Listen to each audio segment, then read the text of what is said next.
Good morning to all. स्वागत आप सभी का श्री समर्पण कैरियर इंस्टीट्यूट की ओर से संचालित की जाने वाली ऑनलाइन कक्षाओं में। आज हम बात करेंगे हमारे सिलेबस के अकॉर्डिंग हमारे जो साइंस सब्जेक्ट है उसके बारे में। अब से पहले आपको रसायन विज्ञान और भौतिक विज्ञान का एक एक चैप्टर कंप्लीट करा दिया गया है। शुरुआती चरण में आपको गुरुजी द्वारा बताया गया था कि हमारा जो विज्ञान विषय का सिलेबस है माध्यमिक शिक्षा बोर्ड के अनुसार उस सिलेबस के अंदर कुल 19 चैप्टर दिए हुए हैं। इसके अलावा एक जो अध्याय है वो है सड़क सुरक्षा का। हमारी जो ये बुक है, इस बुक के अंदर दिए गए जो चैप्टर हैं सभी चैप्टर विज्ञानियों के साथ किया गया है। इसमें कुछ चैप्टर आपके भौतिक विज्ञान यानी फिजिक्स के हैं, कुछ चैप्टर आपके रसायन विज्ञान यानी केमिस्ट्री के हैं और कुछ चैप्टर आपके जीव विज्ञान यानी बायोलॉजी के हैं। संस्था में अध्ययनरत सभी छात्रों को जैसा कि पता है कि अपने कक्षा 10 की जो किताब है या बुक है उसको विज्ञान की शाखाओं के अकॉर्डिंग ही फिजिक्स, केमिस्ट्री और बायोलॉजी में डिवाइड करके अपन अध्यापन करवाते हैं। फिजिक्स और केमिस्ट्री का आपका एक एक चैप्टर कंप्लीट होने के बाद आज हम अपने जो बायोलॉजी का एक चैप्टर है उसकी बात करने जा रहे हैं। अपने बुक के जो शुरुआती चैप्टर हैं, चैप्टर संख्या 1, 2, 3 और 4, ये चारों चैप्टर अपने बायोलॉजी के चैप्टर हैं। बायोलॉजी यानी जीव विज्ञान, विज्ञान की ही एक शाखा है। जिस तरह भौतिक विज्ञान और रसायन विज्ञान भी विज्ञान की शाखाएं हैं, उसी तरह जीव विज्ञान भी विज्ञान की वह शाखा है जिसमें पृथ्वी पर पाए जाने वाले समस्त प्राणियों एवं वनस्पतियों का अध्ययन किया जाता है। विज्ञान की इसी शाखा के 4 चैप्टरों का अपन अध्ययन करने जा रहे हैं। मैं आपकी संस्था के द्वारा चलाई जाने वाली ऑनलाइन शिक्षण प्रक्रिया सिलेबस कंप्लीट करवाने के लिए नहीं है। लॉकडाउन के बाद जैसा कि आपको पता है कि कोविड-19 जो महामारी है जिससे इस वक्त ही है, जिसके कारण WHO ने और भारत सरकार ने एडवाइजरी जारी कर रखी है लॉकडाउन की। सभी संस्थाएं इस समय बंद हैं, बच्चे अपने घर पर हैं और शिक्षण प्रक्रिया से दूर हैं। तो हमने द्वारा चलाई जाने वाली ऑनलाइन क्लासें किसी भी बच्चे के लिए सिलेबस कंप्लीट कराने की प्रक्रिया नहीं है। अपना मकसद सिलेबस कंप्लीट कराना नहीं है। ऑनलाइन की जो अपनी प्रक्रिया है वो सिर्फ और सिर्फ ये है कि बच्चे शिक्षण प्रक्रिया से जुड़े रहें।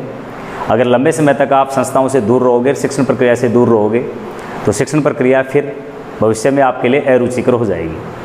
और जैसे ही संस्थाएँ खुलेंगी, आप दोबारा क्लासरूम प्रक्रिया के तहत बैठोगे तो उस वक्त आपको कई सारी समस्याएं आएंगी।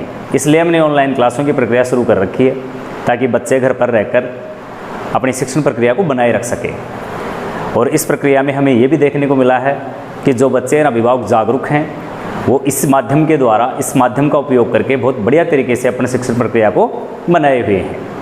फिर भी अब कुछ अभिभावक और बच्चे ऐसे हैं जो इस मामले में अभी गंभीर नहीं हैं, उन्हें ये प्रक्रिया महज एक फॉर्मेलिटीज़ लग रही है। तो मैं आपको ये बताना चाहता हूँ कि अगर अब से पहले आपने किसी प्रकार की लापरवाही की है या अब से पहले आपने इस प्रक्रिया को शुरू नहीं किया है तो अब शुरू करें। ऑनलाइन शिक्षण प्रक्रिया आप ये मान के चलें कि भविष्य की शिक्षण प्रक्रिया का ही एक हिस्सा है। हमें आज नहीं तो कल की ऑनलाइन शिक्षण प्रक्रिया अब हमारे लिए बहुत ही ज़रूरी है। अब हम बात करते हैं अपने सिलेबस के अकॉर्डिंग अपने चैप्टर की। हम बात करते हैं बायोलॉजी के चैप्टर नंबर 3 की। हमारी जो बुक है उस बुक का चैप्टर नंबर 3 है जेनेटिक्स यानी आनुवांशिकी। तो हम बात करते हैं आनुवांशिकी या जेनेटिक्स के बारे में। देखो, आनुवांशिकी या जेनेटिक्स विज्ञान की ही एक शाखा है। आनुवांशिकी या जेनेटिक्स क्या है? विज्ञान की ही एक शाखा है जिसमें आनुवांशिकता, आनुवांशिक लक्षण एवं आनुवांशिकी संबंधी सभी चीज़ों का क्या किया जाता है? अध्ययन किया जाता है।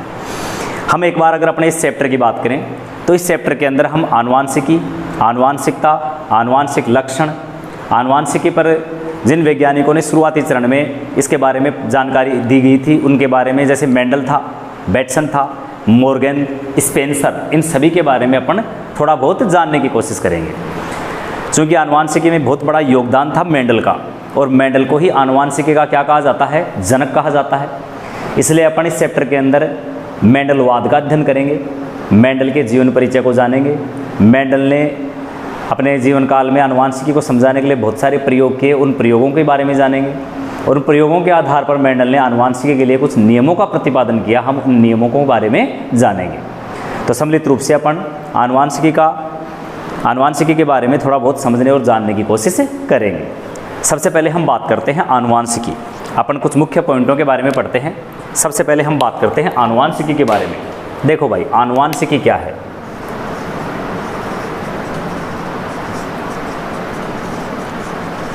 आनुवांशिकी,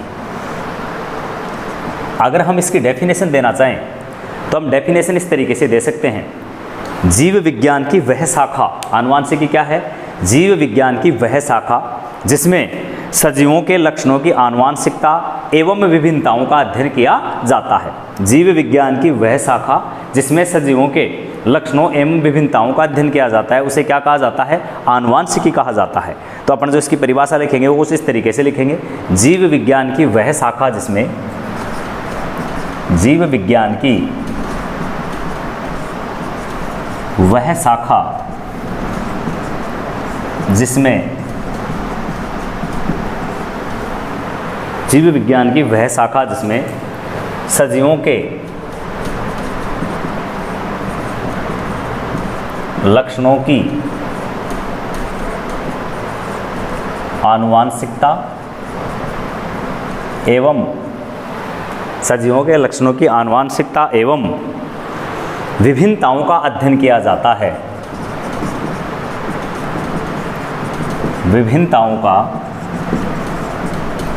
अध्ययन किया जाता है, उसे क्या कहा जाता है? आनुवांशिकी कहा जाता है। आनुवांशिकी क्या है? जीव विज्ञान की वह शाखा जिसमें सजीवों के लक्षणों की आनुवांशिकता एवं विभिन्नताओं का अध्ययन किया जाता है, उसे क्या कहा जाता है? आनुवांशिकी कहा जाता है। अगर हम बात करें इस आनुवांशिकी शब्द की, साथ साथ आप नोट करते चलें, ये मैंने लिखा इसीलिए बोलने के बाद ताकि आप इसको लिख सको। अगर हम आनुवांशिकी शब्द की बात करें कि ये आनुवांशिकी शब्द है, इस शब्द के बारे में सबसे पहले किसने बताया था? तो एक वैज्ञानिक थे, बैटसन। क्या नाम था? बैटसन। और कौन से सन में? 1905 के अंदर सर्वप्रथम बैटसन ने आनुवांशिकी शब्द का प्रयोग किया था। 1905 में सर्वप्रथम बैटसन ने किस शब्द का प्रयोग किया? आनुवांशिक शब्द का प्रयोग किया। अच्छा, ये आनुवांशिक शब्द आया कहाँ से? ग्रीक भाषा का एक शब्द है, ग्रीक भाषा का शब्द है कौन सा? जीन। ग्रीक भाषा के शब्द जीन से किसकी उत्पत्ति हुई? आनुवांशिकी की उत्पत्ति हुई। आनुवांशिकी शब्द कहाँ से आया है? ग्रीक भाषा के जीन शब्द से आया है। आनुवांशिकी शब्द कहाँ से आया है? ग्रीक भाषा के जीन शब्द से। और आनुवांशिकी शब्द का सर्वप्रथम इस्तेमाल किसने किया? बैटसन ने। कब किया? 1905 में। एक बार फिर रिपीट कर रहा हूँ, शुरू से ही देखना। आनुवांशिकी किसे कहते हैं? जीव विज्ञान की वह शाखा जिसमें सजीवों के लक्षणों की आनुवांशिकता एवं विभिन्नताओं का अध्ययन किया जाता है, उसे क्या कहा जाता है? आनुवांशिकी कहा जाता है। आनुवांशिकी शब्द सर्वप्रथम किसने दिया था? बैटसन ने। कब दिया था? 1905 में। आनुवांशिकी शब्द कहाँ से आया? ग्रीक भाषा के शब्द जीन से। Is that clear? उसके बाद हम बात करते हैं आनुवांशिक लक्षणों की। उसके बाद हम अगला टॉपिक किसका डिस्कस करते हैं? आनुवांशिक लक्षण किसे कहते हैं। देखो, एक एक चीज़ के बारे में अपन क्रम से डिस्कस करते हुए चलेंगे। उसके बाद हम बात करते हैं आनुवांशिक लक्षण क्या होते हैं। आनुवांशिक लक्षणों की बात करते हैं भाई। देखो, आनुवांशिक लक्षण क्या होते हैं? सजीवों में, मैं ऐसे बता देता हूँ पहले आपको, सजीवों में एक पीढ़ी से दूसरी पीढ़ी। अब ये पीढ़ी क्या होती है इसके लिए इधर सुनो। हमारे दादा दादी, हमारे दादाजी और हमारी दादी जी, ठीक है, ये एक पीढ़ी के प्राणी हैं, ठीक है। इन्होंने अपनी संतानें उत्पन्न की, यानी हमारे माता पिता, ये दूसरी पीढ़ी हो गई। अब माता पिता ने हमें उत्पन्न किया, यानी कि हम, तो ये तीसरी पीढ़ी होगी। ये एक पीढ़ी थी, ये दूसरी पीढ़ी और ये तीसरी पीढ़ी। कुछ इस तरीके से सभी सजीवों की पीढ़ियां लगातार चलती रहती हैं। तो माता, अपन यूँ कह सकते हैं आनुवांशिक लक्षण के लिए ऐसे भी कह सकते हैं कि माता पिता से जो लक्षण संतानों में आते हैं, अपन ये भी कह सकते हैं कि किसी भी जीव के माता पिता हैं तो माता पिता से जो लक्षण किस में आते हैं? संतान में आते हैं। या अपन ये कह सकते हैं एक पीढ़ी से दूसरी पीढ़ी में, जैसे मान लो ऐसे अपन मनुष्य प्राणी का ही उदाहरण देके ऐसे कह सकते हैं। जैसे मान लो किसी बच्चे की माँ के बाल घुंघराले हैं, एक लड़की है जिसकी माँ के बाल कैसे हैं? घुंघराले हैं। तो जिस बच्चे ने उस माँ से जन्म लिया उस बच्चे के बाल भी कैसे हैं? घुंघराले हैं।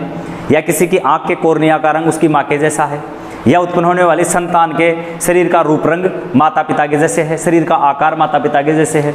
तो ये ऐसे लक्षण हैं जो माता पिता से किस में स्थानांतरित होते हैं? संतानों में स्थानांतरित होते हैं।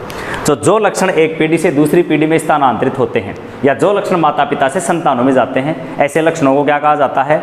ऐसे लक्षणों को आनुवांशिक लक्षण कहा जाता है। क्या कहा जाता है? आनुवांशिक लक्षण।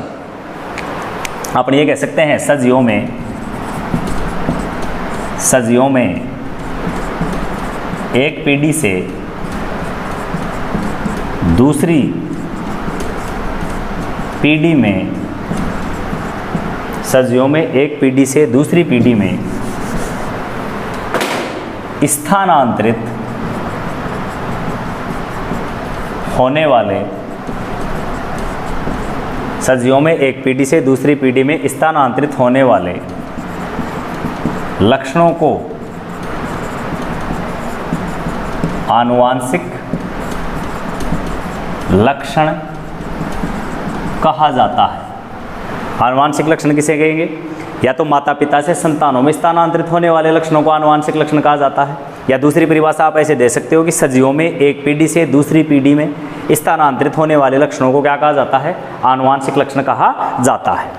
अब उसके बाद हम बात करते हैं अपने नेक्स्ट पॉइंट की, वो है आनुवांशिकता। नेक्स्ट पॉइंट कौन सा है अपना? आनुवांशिकता।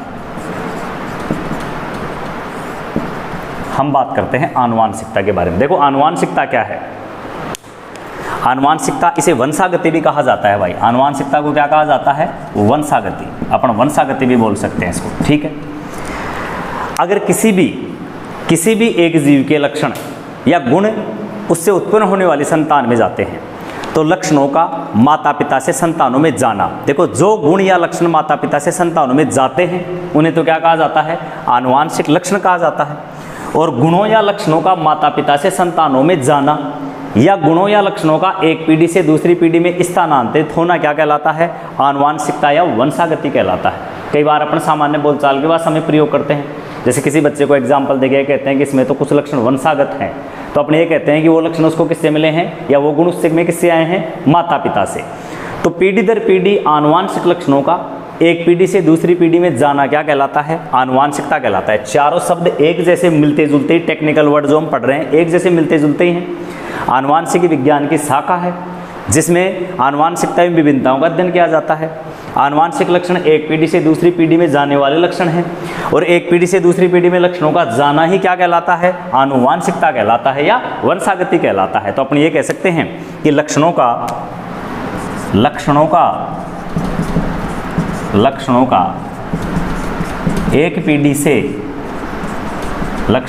एक पीढ़ी से दूसरी पीढ़ी में स्थानांतरण, लक्षणों का एक पीढ़ी से दूसरी पीढ़ी में स्थानांतरण होना वंशागति या आनुवांशिकता कहलाता है। लक्षणों का एक पीढ़ी से दूसरी पीढ़ी में स्थानांतरित होना ही क्या कहलाता है? वंशागति या आनुवांशिकता कहलाता है। उसके बाद हम बात करते हैं ये जो आनुवांशिकता शब्द है, ये आनुवांशिकता शब्द कहाँ से आया? ये सब चीज़ें आप साथ में नोट करते चलो। आनुवांशिकता शब्द कहाँ से आया? अगर हम आनुवांशिकता शब्द की बात करें तो एक वैज्ञानिक थे जिनका नाम था स्पेंसर। क्या नाम था वैज्ञानिक का? स्पेंसर नाम था। इन्होंने 1863 में ही ये शब्द दे दिया था। ये आनुवांशिकी इनकी बातें तो 1905 के आसपास की हैं, लेकिन अगर आनुवांशिकता शब्द की बात करें तो आनुवांशिकता शब्द कहाँ से आया है? वैज्ञानिक का क्या नाम था? स्पेंसर। तो अपन ये कह सकते हैं अच्छा मैं ये क्यों इस पे जोर क्यों डाल रहा हूँ? क्योंकि यहाँ से मैं ऐसे क्वेश्चन बनाता हूँ आपके लिए। सर्वप्रथम आनुवांशिकता शब्द किसके द्वारा दिया गया? तब अपन ये कह सकते हैं कि आनुवांशिकता जो शब्द है ये सर्वप्रथम किसने दिया था? स्पेंसर ने दिया था। किसने दिया था? स्पेंसर ने। और कब दिया था ये शब्द? 1863 के अंदर। 1863 में सर्वप्रथम स्पेंसर ने कौन सा शब्द दिया? आनुवांशिकता शब्द दिया। ठीक है। उसके बाद हम बात करते हैं विभिन्नताओं की। अपना जो अगला टॉपिक है वो है विभिन्नताएं। विभिन्नताएं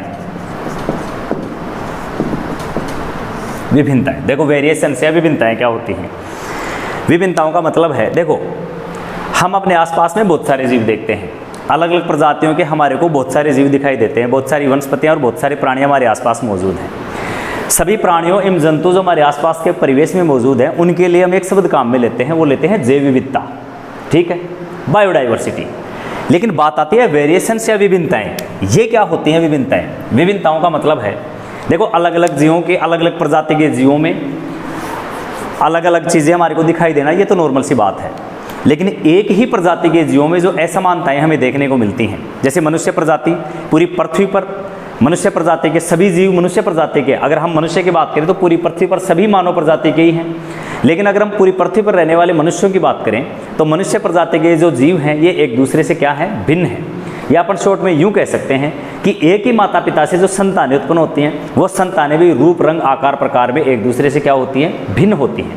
तो अपन ये कह सकते हैं कि एक ही जाति के जीवों के बीच या एक ही जाति के सदस्यों के मध्य पाई जाने वाली असमानताओं को क्या कहा जाता है, विभिन्नताएं कहा जाता है। अपन ये कह सकते हैं एक ही जाति के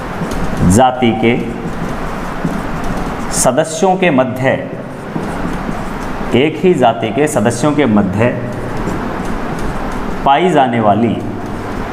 वाली असमानताओं को विभिन्नताएं कहा जाता है। अपन क्या कह सकते हैं कि एक ही जाति के सदस्यों के मध्य जो असमानताएं पाई जाती हैं, इन्हीं असमानताओं को क्या कहा जाता है, विभिन्नताएं कहा जाता है या वेरिएशन कहा जाता है। उसके बाद हम बात करते हैं आनुवांशिकी के जनकों की। देखो आनुवांशिकी का जनक किसे कहा जाता है, हम बात करते हैं आनुवांशिकी का जनक किसे कहा जाता है। अगर हम बात करें सिर्फ आनुवांशिकी के जनक की, तो आनुवांशिकी का जनक कौन है भाई? आनुवांशिकी का जनक, आनुवांशिकी के जनक का नाम है या ये उपाधि मिली है ग्रेगर जॉन मेंडल को। ग्रेगर जॉन मेंडल, जिनके बारे में हम विस्तार पूर्वक बात करेंगे आगे। ग्रेगर जॉन मेंडल को क्या कहा जाता है? आनुवांशिकी का जनक कहा जाता है। ये छोटी छोटी चीज़ें जो मैं आपको टुकड़ों में बता रहा हूँ, ये सभी क्रिएट किए जाने वाले क्वेश्चंस हैं। जैसे ये भी एक क्वेश्चन बनता है कि आनुवांशिकी का जनक किसे कहा जाता है, और अपन इसलिए नहीं पढ़ रहे हैं कि अपने को क्वेश्चन का आंसर देना है। अपन सारी चीज़ों को स्टेप बाय स्टेप टुकड़ों में इसलिए पढ़ रहे हैं कि ये सब चीज़ें अपने को आनी चाहिए। जैसे अपन जेनेटिक्स की बात करेंगे तो जेनेटिक्स की बात कर, सीधी सी बात, आनुवांशिकी की बात आते ही मेंडल की बात आएगी, और अगर मेंडल की बात आएगी तो अपने को मेंडल के बारे में पूरा पता होना चाहिए। लेकिन अगर जैसे मान लो मैं आपको डायरेक्ट मेंडल के बारे में बात ही नहीं कर रहा, मैंने शॉर्ट में से पूछ लिया कि यार आनुवांशिकी का जनक कौन है, उस वक्त आपके दिमाग में तुरंत आ जाना चाहिए कि आनुवांशिकी का जनक कौन है, मेंडल। क्योंकि मेंडल ने ही आनुवांशिकी के बारे में विस्तार पूर्वक सबसे पहले व्याख्या की थी या इसको समझाया था। लेकिन बात आ जाए कि आधुनिक आनुवांशिकी का जनक किसे कहा जाता है। अगर आनुवांशिकी ने देकर मैं ऐसे पूछ लो आपको कि आधुनिक आनुवांशिकी का जनक किसे कहा जाता है, आधुनिक आनुवांशिकी का जनक, आधुनिक आनुवांशिकी का जनक। तो जैसे ही आधुनिक आनुवांशिकी के जनक की बात आए तो आप बताओगे किसे कहा जाता है, बैटसन को कहा जाता है भाई। मॉडर्न जो जेनेटिक्स है, बैटसन, मॉडर्न जेनेटिक्स का जनक किसे कहा, आनुवांशिकी का जनक तो कहा जाता है ग्रेगर जॉन मेंडल को, और जो मॉडर्न जेनेटिक्स या आधुनिक आनुवांशिकी के उसका जनक किसे कहा जाता है, बैटसन को। लेकिन मान लो अगर मैं आपसे ये न पूछकर ये पूछूं कि प्रयोगात्मक जेनेटिक्स का जनक कौन है, the fathers of practical genetics, यानी प्रायोगिक जो जेनेटिक्स है, प्रायोगिक आनुवांशिकी, प्रायोगिक आनुवांशिकी का जनक किसे कहा जाता है, तो उसके लिए तुरंत आपके दिमाग में आ जाना चाहिए, जब भी प्रायोगिक आनुवांशिकी जनक की बात है तो आपके दिमाग में क्या आना चाहिए, मोर्गेन। मोर्गेन को क्या कहा जाता है, प्रयोगात्मक आनुवांशिकी का जनक कहा जाता है। तो ये तीन नाम आपको ध्यान में रखने हैं, ग्रेगर जॉन मेंडल, बैटसन और मोर्गेन। आनुवांशिकी का जनक मेंडल, आधुनिक आनुवांशिकी का जनक बैटसन और प्रायोगिक आनुवांशिकी का जनक मोर्गेन। तो ये तो आनुवांशिकी के बारे में कुछ सामान्य बातें। अब इसके बाद अपना नेक्स्ट टॉपिक शुरू होता है, वो है मेंडलिज्म या मेंडलवाद, जिसमें हम मेंडल का जीवन परिचय, मेंडल के द्वारा किए गए प्रयोग और मेंडल के द्वारा दिए गए नियमों, इनका सबका हम विस्तार पूर्वक अध्ययन करेंगे। आज के वीडियो में हम इतनी बात करेंगे।